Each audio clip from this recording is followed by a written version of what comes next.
성경 봉독하겠습니다. 역대하 33장 10절에서 13절까지입니다. 역대하 33장 10절에서 13절까지 같이 봉독하겠습니다.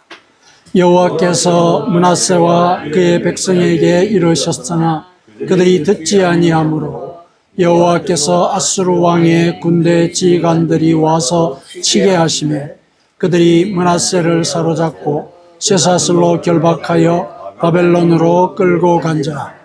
그가 환난을 당하여 그의 하나님 여호와께 간구하고 그의 조상들의 하나님 앞에 크게 겸손하여 기도하였으므로 하나님이 그의 기도를 받으시며 그의 간구를 들으시사 그가 예루살렘에 돌아와서 다시 왕위에 앉게 하시매 므낫세가 그제서야 여호와께서 하나님이신 줄을 알았더라. 아멘. 우리가 지난주 목요일로 이제 역대기 성경 읽기를 같이 마쳤습니다. 오늘은 이제 역대기 후반부인 이 33장의 말씀을 가지고 역대기를 통해서 하나님께서 우리에게 일러주고자 하신 그 생명의 메시지가 그 요약되어 있는 그런 현장을 우리 같이 한번 살펴봤으면 좋겠습니다. 오늘 본문에서 13절에 므낫세가 그제서야 여호와께서 하나님이신 줄을 알았더라. 이런 그 구절이 나와 있죠. 이 구절은 우리가 신앙생활을 해 나가는 과정에서 이 신앙생활의 사실상의 목표에 해당합니다. 하나님을 아는 것. 물론 우리가 하나님을 안다라고 했을 때 그 알미라고 하는 것이 가지고 있는 그 깊이가 좀 다를 수는 있습니다. 예를 들어서 우리가 하나님을 알고 믿었느냐, 믿고 알게 되었느냐, 이런 걸 한번 생각해 볼 필요가 있거든요. 근데 성경에 보면은 또 물론 우리가 경험한 바에 따르면은 믿음은 들음에서 난다 그러지 않았습니까? 우리가 일단 들음으로 해서 하나님을 믿게 된 거죠. 그러니까 알고 나서 하나님을 믿은 것이죠. 그런데 그 믿음이 깊어지게 되면은 하나님에 대한 그 알매 깊이도 더 깊어지죠. 그래서 이제서야 내가 하나님을 알았습니다. 이런 고백을 또 하거든요. 그러니까 하나님에 대해서 그 알매 깊이가 다른 거죠. 그 믿음을 갖기 위한 그 알과 그 다음에 하나님을 믿고 나서 그 믿음의 토대 위에서 하나님을 알게 되는 그 깊이, 그 알매 깊이, 그게 이제 다른 것이죠. 우리는 하나님을 믿고 있는 상태이기 때문에 그 알매 깊이가 더 깊어져야 되는 그런 단계에 있습니다. 하나님을 어떻게 하면 더 깊게 알 수 있을까? 그 사실을 오늘 본문이 우리에게 일러주고 있습니다. 본문의 말씀을 같이 묵상을 하면서 어떻게 하면 내가 하나님을 더 아는 자리에 나아갈 수 있을까? 그것을 같이 한번 모색해 보십시다. 오늘 본문에 나온 이제 므낫세 왕에 대해서 먼저 한번 살펴보도록 하겠습니다. 이스라엘의 역사를 우리가 살펴볼 때 악한 왕을 꼽으라 그러면은 성경의 기록에 따라서 하는 얘기죠. 북이스라엘은 여로보암이 있죠. 여로보암의 길을 따라서 많은 왕들이 하나님의 뜻을 어겼다. 그래서 악한 왕의 대명사로 여로보암을 거론하거든요. 근데 남쪽 유다에도 여로보암에 못지않은 그런 왕이 있었죠. 그 왕이 므낫세입니다. 므낫세거든요. 근데 놀랍게도 이 므낫세의 아버지가 누구냐 하면은 히스기야예요. 하나님께 기도를 해서 생명까지 연장한 그런 믿음의 표본이거든요. 그리고 기도를 통해서 또 아수르 군대를 물리치기까지 않았습니까? 물론 히스기야가 성전도 청소를 하고 또 아세라 목상, 그 다음에 예루살렘에 있는 여러 가지 제단들 이런 것들도 다 척결하는 이런 그 신앙 정화 운동까지도 한 그런 사람이거든요. 그런 신앙적인 업적을 남긴 왕이잖아요. 근데 그 바로 아들 대해서 전혀 다른 정책과 전혀 다른 이 신앙의 행태를 보이는 그런 왕이 태어났단 말이죠. 이게 참 이해하기가 어려운 그런 부분입니다. 그러나 그것이 왜 그런 일이 벌어졌는지는 성경에서 일러주고 있지는 않습니다. 그것은 이제 추정을 우리가 할 뿐인데, 우리가 역대하 33장 초반부를 읽어보면은 므낫세가 12살의 왕이 되었다, 이렇게 기록이 되어 있습니다. 12살의 왕이 된 거예요. 12살의 왕이 되었다는 것은 아직까지 세상 물정에 대해서도 미숙하고, 더군다나 국정을 운영하기에는 여러 가지 필요한 부분들이 많은 그런 나이지 않습니까? 그렇다면은 이 어린 왕이 무엇을 기준으로 해가지고 국정을 운영을 했을까? 그거 우리 생각해 볼 필요가 있겠죠. 주변에 신하들이 있었던 거죠. 그 신하들의 영향을 받았을 가능성이 큰 겁니다. 나이가 어리니까요. 그 신하들이 왕의 정책에 대해서 좌지우지하는 거죠. 그런데 그 당시의 상황이 어떤 상황이냐면은, 그 당시 유다를 둘러싸여 있는 주변 국가가 제일 큰 나라가 아수르라는 나라가 있긴 있었습니다. 물론 유다를 침공했다가 혼이 났죠. 났지만은 여전히 제국이에요. 여전히 주변국들을 지배하는 맹주로서 역할을 하고 있었습니다.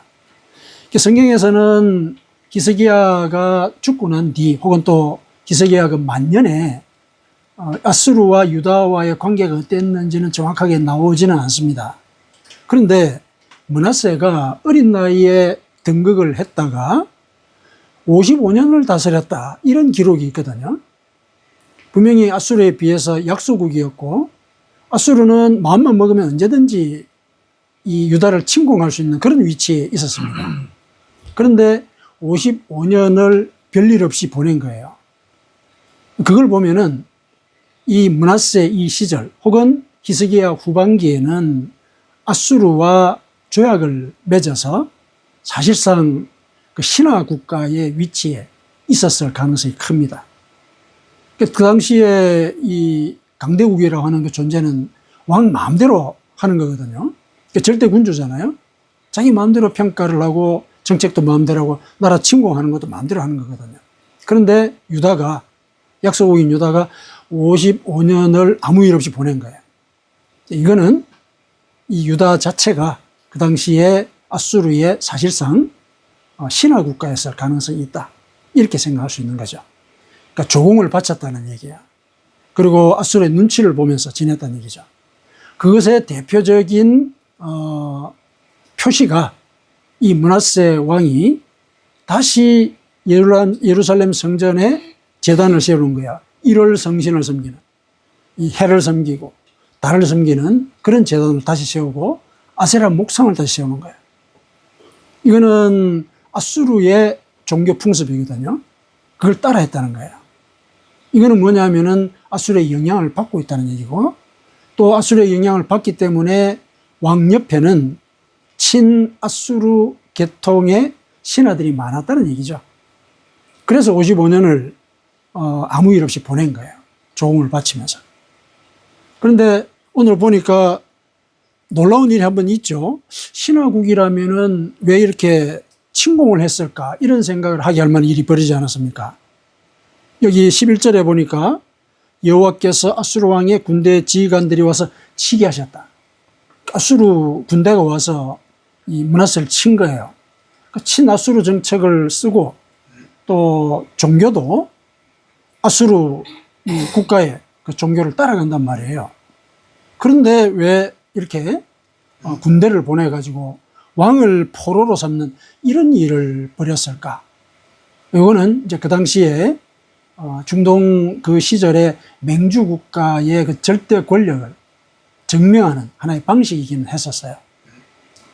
가끔 이 신하국들이 얼마나 나한테 충성하는가, 그걸 확인하기 위해서 침공을 하고 그랬다는 이제 기록들이 있습니다. 그것을 우리가 추정할 수 있는 근거가, 물론 다른 역사적인 자료도 있지만 본문에도 그런 내용이 나와요. 아수르 왕의 군대 지휘관들이 와가지고 왕을 끌고 갔잖아요. 끌고 갔는데 쇠사슬로 결박을 해가지고 바벨론으로 끌고 간 거예요. 아수르의 수도가 어딥니까? 아수르의 왕이 있는 그 수도가 니느웨죠. 니느웨죠. 만일에 적국도 아니고 약소국 왕을 이제 혼을 내려고 끌고 갔다면은 니느웨를 끌고 가야 되잖아요. 근데 왜 바벨론으로 끌고 갔을까? 이건 이제 우리가 생각할 필요가 있습니다. 여기에 이제 앞서 말씀드린 그 당시에 그 맹주국이 벌인 그 약소국들에 대한 자기 위치를 확인시키는 그 관행, 그것에 대한 힌트를 얻을 수가 있습니다. 그 당시에 바벨론이 힘을 키우고 있었거든요. 물론 아수르 제국 영토 내에 있는 바벨론이었었어요. 지배를 받고는 있었습니다. 그런데 이 바벨론이 아수르의 반기를 들기 시작하는 거예요. 주변 민족들을 모아가지고 힘을 모으는 거죠. 그러니까 아수르 입장에서 보면은 이 바벨론을 혼을 내야 되는 거죠. 감히 이 맹주한테 덤빈다 이런 생각을 한 거죠. 그래서 그것을 가르치기 위해서 직접 침공은 하면은 되지만은 그러면 또 여러 가지 물자의 어려움도 있고 또 나라의 사정들도 만만치가 않았을 가능성도 있기 때문에 이제 유다 왕을 끌고 간 거야. 보여주는 거죠.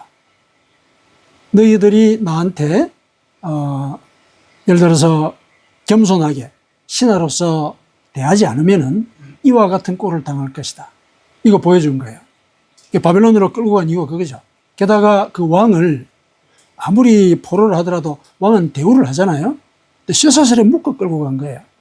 보여주려고 그런 거죠. 보여주려고. 그래서 바벨론에 대해서 유다를 이용해가지고 신하국이라는 사실을 다시 한번 새기게 만드는 그런 사건이 이제 벌어진 거죠. 그 과정에 이 므낫세는 이용을 당한 것이고, 그러나 이용을 당했지만은 고통을 당하는 이 당사자 입장에서는 얼마나 곤혹스럽겠습니까? 자기가 모든 것들을 주장하는 또 주도하는 유일한 사람이었잖아요, 그 나라에서. 그런데 아무것도 못하는 그런 포로 신세가 돼버린 거예요, 하루아침에. 이런 일이 이제 벌어졌습니다. 아무도 믿을 사람이 없는 거죠. 아수르 왕도 못 믿겠는 거죠, 이런 상황에서. 그래서 어쨌든 이제 끌려가가지고 옥고를 치르는 거죠. 그래서 12절에 보니까 그가 환난을 당하여 그의 하나님 여호와께 간구하고 그의 조상들의 하나님 앞에 크게 겸손하여 회개를 한 겁니다, 므낫세가. 열왕기 하를 보면은 회개했다 이런 얘기는 없는데 역대기는 이제 관점이 좀 달라져요. 열왕기를 쓴 그 기자와는 관점이 좀 달라져서 이렇게 악한 사람도 하나님께 회개하면은 하나님은 그 사람을 받으신다. 이거를 역대기 기자는 알려주고 싶어 했던 거예요. 그래서 므낫세가 포로로 끌려가고 난 그 이후에 어떻게 변했는지 그걸 기록을 한 거죠. 그리고 기록의 내용을 보니까 이제 하나님 앞에 크게 겸손하여 기도했다. 이렇게 나온 거죠. 아주 진실한 회개를 한 겁니다. 진실한 회개를 했죠. 그러자 하나님이 그의 기도를 받으시며 그의 간구를 들으시사 그가 예루살렘에 돌아와서 다시 왕이 앉게 하시며 회복을 시켜주신 것이죠. 회개 기도를 받으시고. 그때서야, 그죠? 므낫세가 그제서야 여호와께서 하나님이신 줄 알았더라. 이렇게 이제 그 평가를 받게 됩니다.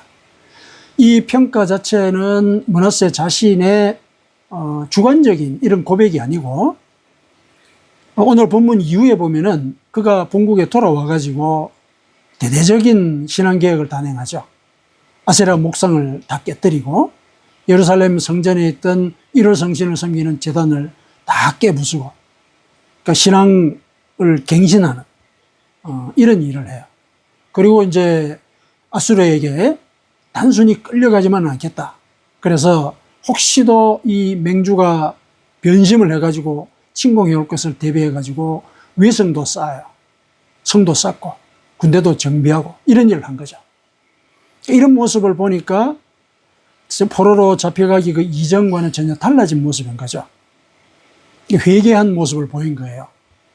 우리가 회개라고 얘기했을 때는 행동의 변화를 우리가 전제하지 않습니까?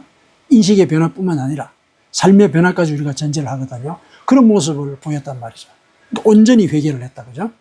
그러니까 온전히 회개했던 그 동기가 여호와가 하나님이신 줄을 그가 알았더라, 이거죠.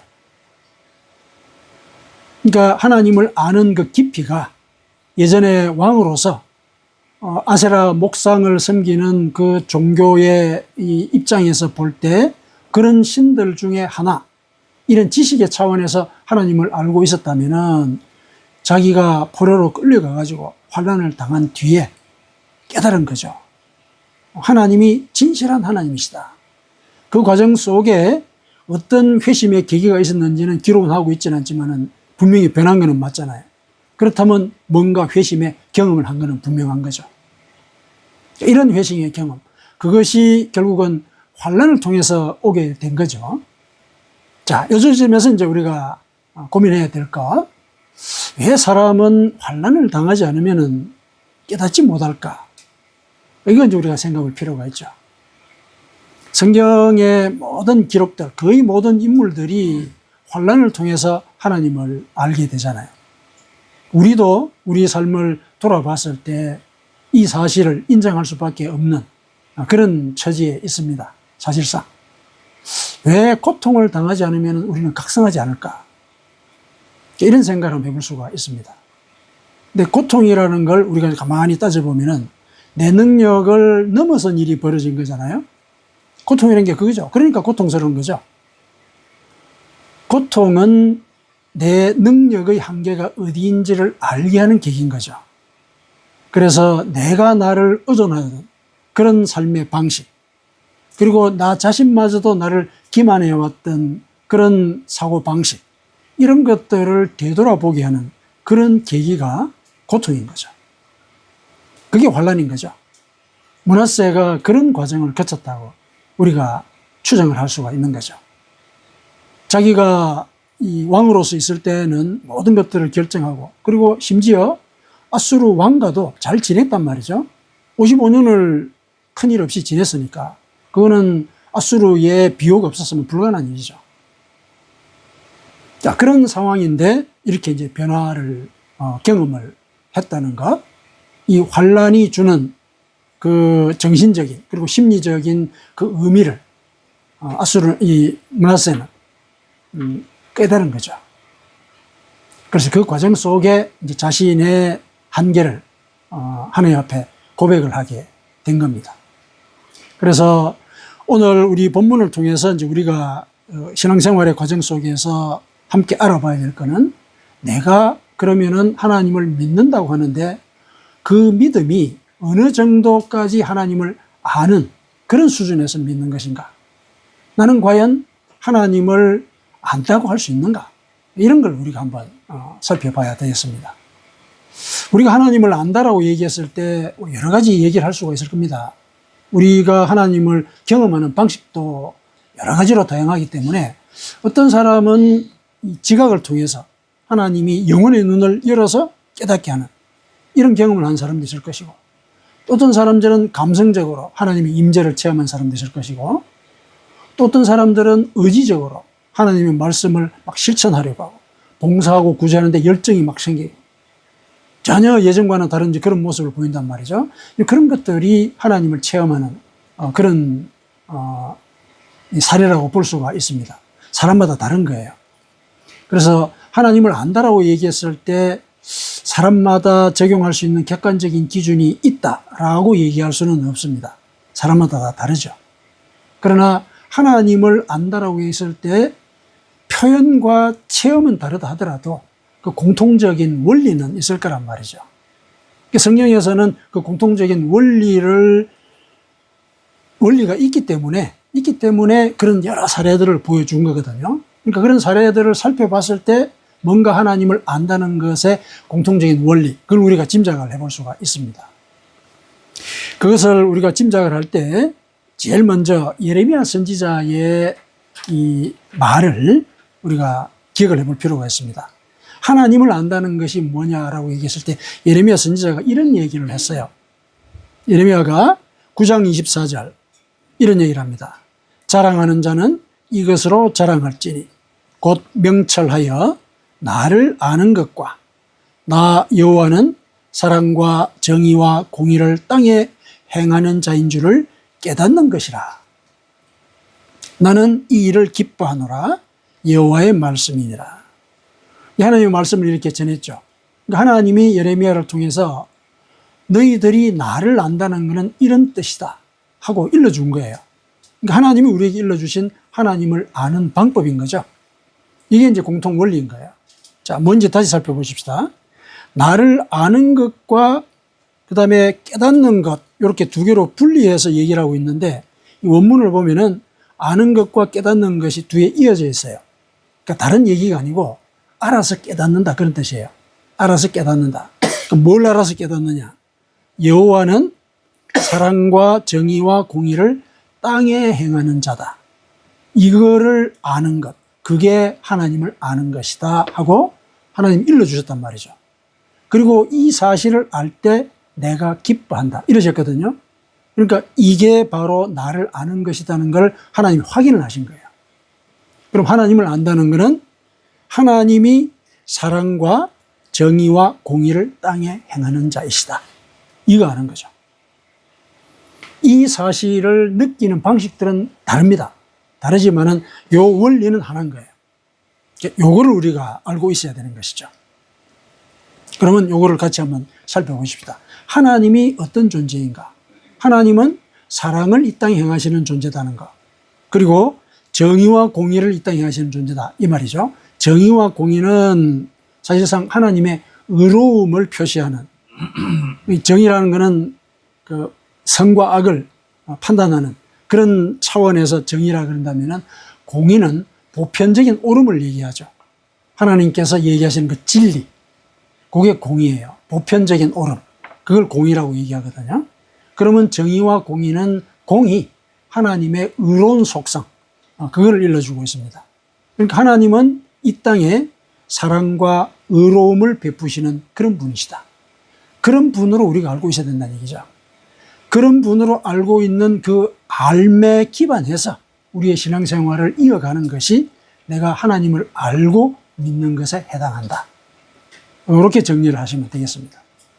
그러면 이제 우리가 하나님이 사랑을 행하시는 분이시다라는 걸 어떻게 알 수 있느냐? 어떻게 알 수 있느냐? 여러 가지 사례들이 많이 있지만은 우리 스바냐 3장 17절을 우리가 기억을 하십시다. 하나님은 우리를 사랑하실 때 우리의 자격이나 조건을 보고 사랑하시는 게 아니에요. 우리 존재 자체를 사랑하신다는 거죠. 스바냐 선지자가 일러준 게 그거예요. 하나님은 나를 내가 그전에 무슨 일을 해서 또 내가 이만큼 신앙생활을 성실하게 해서 나를 사랑하는 이런 분이 아니신 거죠. 그냥 나 존재 자체를 사랑을 하십니다.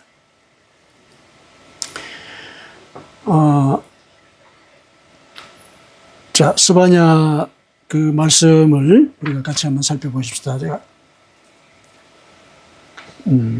스바냐 3장 17절이죠. 스바냐 3장 17절. 제가 앞에서 잠깐 이렇게 기억을 잘 못하겠는데, 먼저 한번 찾아서 한번 읽어봐 주십시오.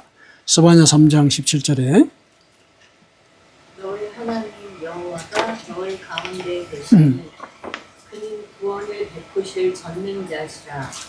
그가 너로 말미암아 기쁨을 이기지 못하시며 너를 잠잠히 사랑하시며 너로 말미암아 즐거이 부르며 기뻐하시리라 하리라. 네, 아멘. 그러니까 너희 하나님 여호와가 너희 가운데 계시니, 우리 가운데 계시는 거예요. 하나님. 우리 가운데 계시니 그는 구원을 베푸실 전능자시라. 그가 너로 말미암아 기쁨을 이기지 못하시며 너를 잠잠히 사랑하시며 너로 말미암아 즐거이 부르며 기뻐하시리라. 우리를 기뻐하신다는 얘기죠.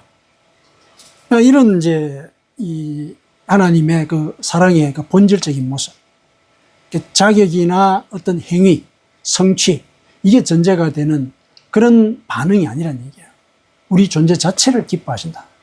그걸 이제 우리가 알고 있어야 되죠. 그 알고 있는 것의 표시를 또 우리가 보여줘야 되겠죠. 하나님이 나를 어떤 자격이나 조건에 기대서 사랑을 베푸시고 이런 분이 아니시라는 걸 내가 안다면은 그 알매 표시를 우리가 또 보여줘야 되죠. 그 므낫세가 회개한 모습을 보였다시. 뭐냐? 하나님이 내 기도를 들으셔도 하나님이고 기도를 듣지 않으셔도 하나님인가? 그런 믿음을 우리가 보여줘야 되는 거죠. 그게 하나님이 나를 조건 없이 사랑하신다는 것을 내가 알고 있는 것의 표시인 거예요. 그분은 나에게 뭘 해줘서 내가 그분을 사랑하는 그런 존재가 아닌 거죠. 나도 그분 존재 자체로 사랑하는 이런 모습을 우리가 보여야 되는 거죠. 이게 이제 내가 하나님을 깊게 알고 있는 하나의 표시인 것입니다. 그 다음에 두 번째, 하나님은 의로움을 이 땅에 행하시는 분이라 그러셨죠. 의로움을 행하시는 분. 하나님이 이스라엘 역사 속에서 보여주신 그 모습은 정의와 공의의 하나님이시죠. 정의와 공의의 하나님. 그리고 정의와 공의를 베푸시는 가운데 환란이 그를 믿는 백성들에게 끼쳐지죠. 그 환란이라는 게 결국은 그들을 저주하기 위한 것이 아니었고 그들을 옳은 길로 인도하기 위한 일종의 징계에 해당하는 것이었죠. 옳은 길로. 옳은 길이라는 게 뭡니까? 의로운 길이죠. 옳음이 뭔지를 깨닫게 하시려는 그런 뜻으로 하나님이 환란을 보내신 것이죠. 환란을 우리에게 보내신 그 뜻은 우리를 의롭게 살아가도록 하기 위한 그런 섭리에 따른 것이었다. 자, 그렇다면은 그것을 우리가 안다면은 하나님의 속성이 그것을 안다면은 우리는 그러면은 그 사실을 아는 것의 표시를 어떻게 드러내야 되느냐. 환란에 대한 우리의 태도. 그게 이제 문제인 것이죠. 내가 환란을 당하고 고통을 당했을 때 하나님은 나를 저주하려고 그러시는 것이 아니다. 나를 의롭게 만들려고자 하는 그런 뜻이 실려 있는 것이다. 앞서 우리를 사랑한다 그러셨잖아요. 근데 사랑하는 자를 징계하는 그 마음을 우리가 읽어낼 수 있어야 됩니다. 사랑하는 자를 징계할 때 그 징계하는 자의 그 마음이 쓰리고 아프고 찢어질 것 같거든요. 실제로 그렇죠. 사랑하는 사람을 내가 의롭게 만들기 위해서 징계를 해야 된다. 그거는 징계하는 사람 자신이 굉장히 아픈 그런 순간이기도 해요. 근데 그 사실을 우리가 알아야 되는 거죠. 그 사실을. 그랬을 때 내가 고통에 처했을 때 하나님은 어떤 마음이실까? 그걸 이제 우리가 깨달으려고 노력을 해야 되는 것이죠. 그 깨달음의 과정 속에서 우리는 이 고난의 이 시간을 하나님과 함께 걸어가겠습니다. 그래서 내가 터져나오는 그 한숨도 하나의 기도로서 하나님께 올려드리고 또 내 속에서 어렵고 힘든 것에 대한 한탄도 하나님께 올리는 기도로서 올려드려야 되는 거죠. 자신을 저주하고 또 자신의 능력과 운명을 저주하는 그런 계기가 아니라 하나님이 나를 이 환난 가운데서 인내를 배우게 하고 인내를 우리가 키워가는 가운데서 소망을 이루게 하는 그 길로 인도하고 계신다. 이런 믿음으로 그분의 뜻이 나에게 실현되기를 기다려야 되는 것이죠. 그게 내가 그분의 의로움을 내가 알고 있는 그런 표시인 것입니다. 그래서 이거를 우리가 실제 삶 속에서 체험적으로 내가 안다라고 얘기할 수 있을 때 그때가 진정으로 하나님을 알고 믿는 것에 해당한다는 것이죠. 그분이 나에게 뭘 해줘서 내가 사랑하는 것이 아닌 거예요. 그분 존재 자체가 나에게 사랑의 존재인 것이고 그리고 내가 고통 중에 있을 때 그 고통은 하나님이 가슴 아프게 나를 가르치고자 하시는 그런 뜻이 실려 있는 그런 일이다. 그걸 받아들이는 거죠. 그러면은 이제 이것이 하나님께서 우리에게 주시는 알미고 또 이 알을 우리가 지켜나가야 되는 것이 분명한데 이런 알을 우리가 지속해 나가는 과정에서 우리를 깨닫게 하는 그런 통로 그런 건 없을까? 왜냐하면 우리가 일상을 살아가다 보면은 분주한 삶 속에서 그런 사실조차도 잊어버리고 신앙생활을 하는 경우가 많거든요. 신앙생활을 할 때도 그냥 일요일이 되었으니까 예배 보러 오는 그런 경우도 꽤 있단 말이죠. 그리고 현장에서, 삶의 현장에서 일이 앞설 경우가 참 많단 말이죠. 그러다 보면은 하나님의 말씀을 우리가 기억조차 못하는 그런 일들을 우리가 경험을 하기도 합니다. 그렇다면은 어떻게 해야 하나님께 대한 이 알을 우리가 지속할 수 있느냐? 그거는 이제 오늘 본문에서도 그 얘기를 하고 있는데요. 10절에 보니까 여호와께서 므낫세와 그의 백성에게 이르셨으나 그들이 듣지 아니하였다 그랬죠. 그러니까 하나님의 말씀을 들어야 된다는 얘기죠. 들어야 된다. 이건 물론 이제 물리적으로 예배를 볼 수도 있고 그렇지만은 우리가 일상생활 속에서 하나님 말씀을 듣는다라고 했을 때는 그거는 성경 말씀을 우리가 읽고 또 묵상하고 또 이 실천하려고 하는 이런 노력을 하는 것이죠. 그게 하나님을 이제 알게 되는 그런 중요한 통로거든요. 예전에는 하나님께서 선지자들을 보내지 않으셨습니까? 므낫세와 그의 백성에게 이르셨다. 선지자 보낸 거죠. 선지자를 보내서 가르쳤는데 오늘날의 선지자는 성령이에요. 오늘날의 선지자는. 그리고 그 성경과 함께 성령이 계시죠. 왜냐하면 성령이 성경 말씀을 깨닫게 하신다 그러지 않았습니까? 요한복음 14장 26절에 예수님께서 그렇게 약속을 하셨죠. 그러니까 오늘날의 선지자는 성령 안에서 읽는 성령인 거예요. 그게 오늘날의 선지자예요. 그걸 들어야 되는 거죠. 그런데 그 당시 이 백성들이 듣지 않았다는 거죠. 성경을 오늘날 우리가 읽지 않으면은 므낫세가 회개하기 전에 그런 모습을 우리가 보일 수가 있게 되는 거죠. 우리가 성경을 읽으면서 하나님을 진실로 알게 되면은 11절의 말씀도 우리가 이해할 수 있게 돼요. 여호와께서 아수르 왕의 군대 지휘관들을 와서 치게 하시매 이랬어요. 이 군대 지휘관들이 와서 이 므낫세 왕을 잡아갔다 이렇게 표현해도 되잖아요. 근데 뭐라고 되어 있습니까? 하나님이 보내신 거예요. 하나님이 보내셨다. 그러니까 내가 받는 이 고난과 환난도 하나님이 나에게 보내셨다. 이렇게 우리가 이해할 수 있게 되는 거예요. 그런 믿음이 내가 진정으로 하나님을 알고 있는 것의 표시인 것이죠. 그래서 오늘 본문은 우리에게 하나님이 어떤 분이신지를 알아야 한다. 그 사실을 일러주면서 동시에 그 하나님을 아는 것이 그분이 이 땅에 사랑을 베푸시는 분이시다. 므낫세에게는 삶을 회복할 수 있는 기회를 준 거잖아요. 이게 사랑의 표현이죠.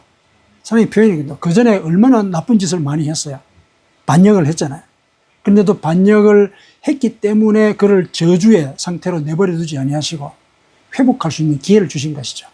하나님이 누구인지 알게 될 수 있도록 계기를 주신 거잖아요. 뭔가 어떤 일을 했기 때문에, 그러니까 좋은 일을 했기 때문에 이런 기회를 준 게 아닌 거죠. 그냥 불쌍히 여기신 거죠. 여기서 므낫세는 하나님의 사랑을 깨달았다고 볼 수 있는 거죠. 그리고 그 환란이 그에게는 생각을 돌이킬 수 있는, 의롭게 살 수 있는 그런 계기가 되기도 했다. 그럼 이제 므낫세를 통해서 하나님께서 사랑과 의로움을 베푸시는 그런 존재라는 것, 그거를 오늘 본문 우리에게 알려준 것이죠. 그래서 오늘 본문이 우리에게 일러주는 대로 우리의 삶 가운데서 하나님은 과연 내 삶 속에서 어떤 존재로 임하시는가, 그 우리 고민을 하십시다.